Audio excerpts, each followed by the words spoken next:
अस्सलाम वालेकुम रहमतुल्लाहि व बरकातुहू।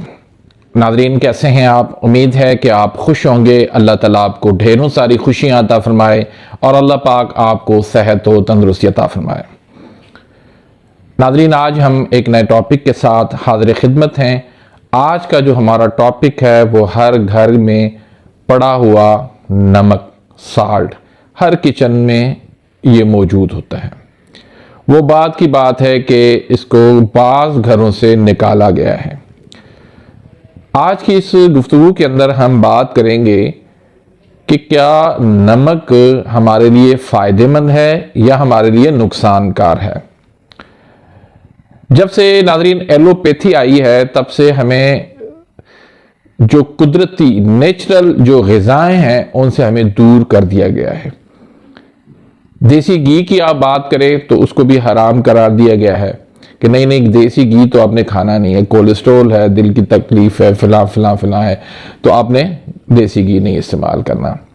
इसी तरह साल्ट को है भाई, साल्ट नहीं इस्तेमाल करना, इससे जो है ना वो हाइपरटेंशन हो जाता है, ब्लड प्रेशर हाई हो जाता है, तो इसलिए इसको साल्ट को आपने इस्तेमाल नहीं करना। तो आज हम जायजा लेते हैं कि क्या वाकईतन साल्ट के नुकसान हैं। तो इसके फवायद और इसकी अहमियत मैं आपको अल्लाह के रसूल सल्लल्लाहु अलैहि वसल्लम के फरमान से साबित करता हूं, क्योंकि हमारा ईमान है कि नबी की बात जो है वो कभी भी गलत नहीं हो सकती, ना उसमें कोई शक हो सकता है। ये हमारा ईमान है।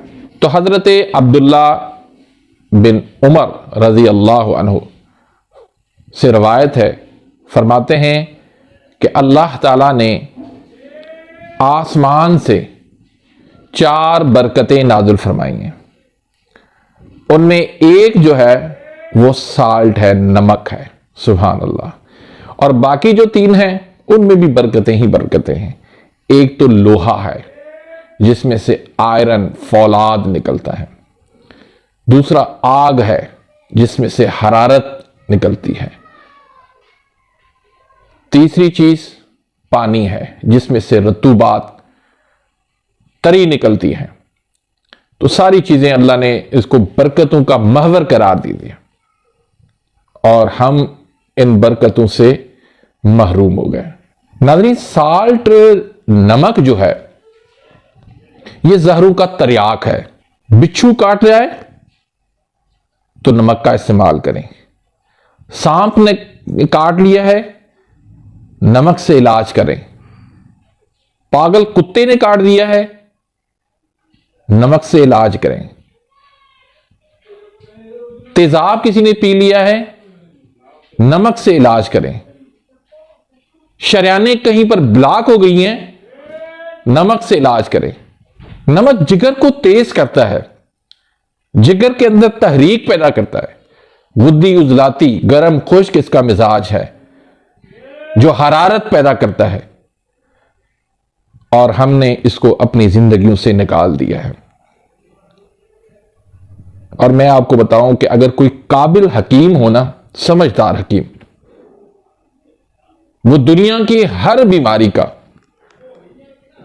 नमक से इलाज कर सकता है। तो नाज़रीन, आज हर कोई नमक के नुकसानात के गुण गाते हुए आपको मिलेगा, लेकिन हकीकत इसके बिल्कुल बरक्स है। नमक एसिड का दुश्मन है और हम जितनी भी ग़िज़ाएं इस्तेमाल करते हैं 95% उनका ताल्लुक एसिड से है। और वो एसिड जो है ना, ऐसे जहर बन जाते हैं जिनका इलाज सिवाय साल्ट के कोई नहीं कर सकता। साइंस का उसूल है कि जहां नमक आ जाए, साल्ट आ जाए, वहां एसिड बाकी नहीं रहता, वो न्यूट्रल हो जाता है। और हमने इसको साल्ट को छोड़ दिया। अब आते हैं जनाब हजरत अली रज़ी अल्लाह तआला अन्हु की उस रवायत की जानिब। अल्लाह के नबी सल्लल्लाहु अलैहि वसल्लम फरमाते हैं, खाना अपना नमक से शुरू करो और नमक पर खत्म करो। सुभान अल्लाह। इसके अंदर क्या चीज रखी है, जरा सोचे तो सही कि नमक से शुरू करो और नमक पर खत्म करो। और फरमाया कि इसमें 70 बीमारियों का इलाज रखा गया है। जैसे बड़े बड़े मर्ज है ना, कोढ़ है, बर्स है, गले के कैंसर हैं, गले के दर्द हैं, गले का बंद हो जाना है, गले की नालियों का बंद हो जाना है, फिर दांतों के अमराज हैं, मैदे के अमराज हैं, पेट दर्द के अमराज हैं, बहुत सारे ऐसे अमराज जिनका इलाज अल्लाह पाक ने नमक के अंदर रखा है।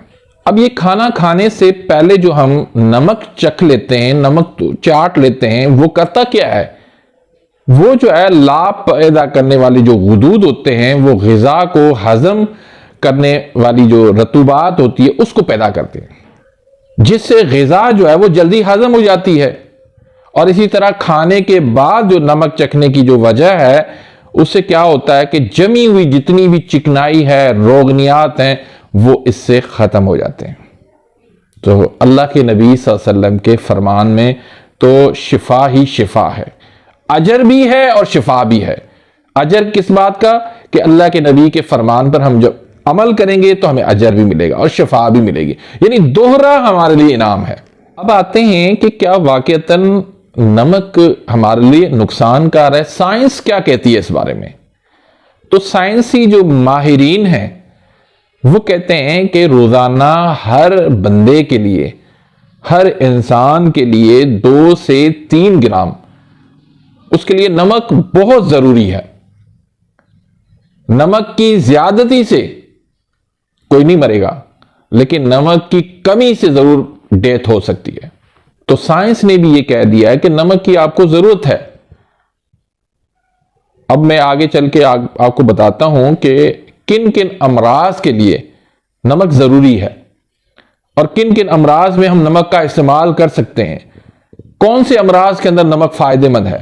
एक और हदीस सुनन इब्ने माजा के अंदर हजरत अनस रज़ी अल्लाह तआला उनके रावी हैं, फरमाते हैं कि तुम्हारे सालन का जो सरदार है वो नमक है। अब इससे और क्या साबित मैं कर दूं आपको? एक समझदार इंसान के लिए, एक समझदार मुआलिज के लिए, एक समझदार तबीब के लिए ये बहुत ज्यादा है, बहुत काफी है ये। और ऐसी बातें आपको किसी दूसरे चैनल पर आपको इस तरह की तहकीकी बातें नहीं मिलेंगी। उसकी वजह यह है कि हम सिर्फ रट्टी रटाई बातें आप तक नहीं पहुंचाते,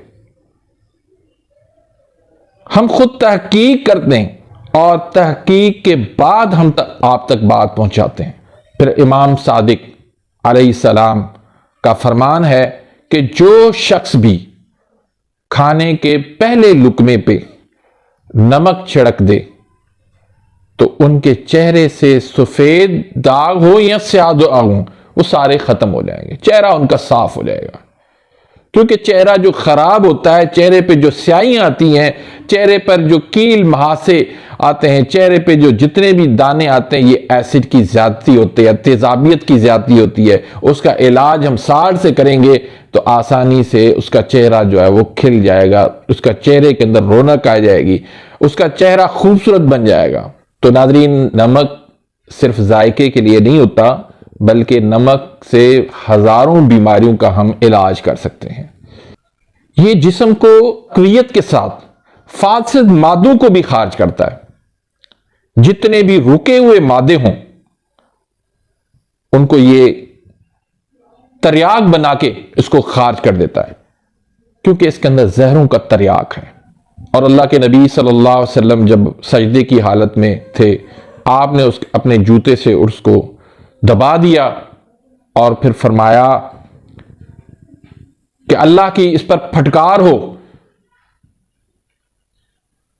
इस बिच्छू पर जो ना तो ये देखता है कि ये नमाजी है और गैर नमाजी है, और दूसरी रवायत में फरमाया कि ये ना देखता है कि ये नबी है और ना देखता है कि ये गैर नबी है। तो फिर आपने उसका इलाज ये किया कि एक तो तऊस पड़ा और दूसरा उस पर नमक लगाया। नाज़रीन, नमक जो है वो हर किस्म के, ये जितने भी मेडिकल के अंदर ना वायरस बनाए हैं, बैक्टीरिया हैं, ये कीड़े हैं, ये तमाम किस्म के जितने भी ये वायरस बैक्टीरिया हैं उनका ये तरियाक है, उनको उन जहरों को खत्म कर देता है। बच्चे जो मट्टी खाते हैं उनके पेट में जब कीड़े बढ़ जाते हैं, कीड़े हो जाते हैं, उनको आप नमक खिलाना शुरू कर दें, अल्लाह के फजल करम से उनके कीड़े खत्म हो जाएंगे सिर्फ नमक से। आंखों के अंदर धुंधलाहट आ जाती है, नजर कमजोर हो जाती है, तिरमजरे हो जाते हैं, सफेद और काले मोतिया हो जाते हैं, आप नमक को खल करके सुरमा बना के आंखों में डालना शुरू कर दें। अल्लाह के फजल करम से आपकी खोई हुई नजर वापस आ जाएगी बगैर किसी चश्मे लगाने के। इसके अलावा भी बहुत सारे अमराज हैं नमक से इलाज कर सकते हैं। मसलन अपेंडिक्स है, 30-40 हजार रुपए डॉक्टर ऑपरेशन के लेते हैं, आप सिर्फ नमक खिलाकर अपेंडिक्स का इलाज कर सकते हैं, क्योंकि ये तेजाबी मसला है, री गैस उसमें बन जाती है। आप नमक खिला दें, अल्लाह के फजल करम से अपेंडिक्स उसका खत्म हो जाएगा। फिर मैदे की जलन है, तेजाबियत है, वो इससे खत्म हो जाएगी नमक से। गैस बन जाती है, पेट का दर्द होता है, किसी दवाई से खत्म नहीं होता, नमक खिला दे दर्द खत्म हो जाएगा। पेशाब की ज्यादती है, बार बार पेशाब आ रहा है, नमक खिला दें। शुगर हो चुकी है, यकीन करें कि शुगर का इलाज नमक से ज्यादा कोई नहीं है, इतना जबरदस्त ये काम करता है नमक। फिर बुखार हैं हर किस्म के, छोटे हैं बड़े हैं, आजकल मलेरिया, टाइफाइड, मुख्तलिफ किस्म के बुखार आपको नजर आते हैं। ये दरअसल नमकियात की कमी होती है, जिगर तस्कीन में होता है, उसको तहरीक दें, नमकियात उसकी बढ़ाएं आप, हरारत बढ़ेगी तो इसके मसले हल हो जाएंगे। फिर कोलेस्ट्रोल है, अब कोलेस्ट्रोल की वजह से बीपी हाई हो रहा है, नमक बंद कर दिया गया है। यकीन करें कि मैंने बहुत सारे ऐसे मरीजों का इलाज जो है वो इस तरीके से किया है, नमक दे के हमने ब्लड प्रेशर का इलाज किया है। देखिए, ब्लड प्रेशर कोई बीमारी नहीं है, कोई मर्ज नहीं है, इसकी वजह होती है कि किस वजह से ये ब्लड प्रेशर बढ़ा है, उसका इलाज आप करें। ये हल थोड़ी है कि उसकी आपने नमक उसका बंद कर दिया। आपने नमक आप उसका बंद करें कि जिसके अंदर वाकयातन नमकियात बढ़ चुकी हो, उसका आप नमक बेशक बंद कर दें। लेकिन ऐसे लोग आपको 100 में से कोई 2% मिलेंगे या 1% मिलेगा जिसकी नमकियात बढ़ी हुई हो। फिर सोरासिस है, चंबल है, खारिश है, जिल्दी जितनी भी बीमारियां हैं उनका इलाज आप नमक से कर सकते हैं। ऐसे जिल्दी अमराज के लिए नमक वाले पानी से आप नहाएं। फिर खून की कमी है, दुबला पतला होना है, बालों का गिरना है, ऐसे बेशुमार अमराज हैं। मैंने पहली बात ये कही थी कि अगर कोई मुआलिज, काबिल मुआलिज है तो वो आसानी से नमक से दुनिया की हर बीमारी का इलाज कर सकता है। तो उम्मीद है कि नाज़रीन आज की इस गुफ्तगू से आप मुस्तफीद हुए होंगे। अपनी दुआओं में याद रखिएगा, यह सिलसिला हमारा जारी रहेगा। तो अगर आपने मेरे इस चैनल को सब्सक्राइब नहीं किया तो प्लीज सब्सक्राइब कर दीजिए, बेल आइकन घंटी के निशान को प्रेस कर दीजिए ताकि मेरी हर आने वाली लेटेस्ट वीडियो का नोटिफिकेशन आप तक पहुंच जाए और आप मेरी वीडियो से मुस्तफीद होते रहें। इसी के साथ ही इजाजत चाहता हूं, मिलते हैं इंशाल्लाह नेक्स्ट वीडियो में, तब तक के लिए इजाजत, अल्लाह हाफिज।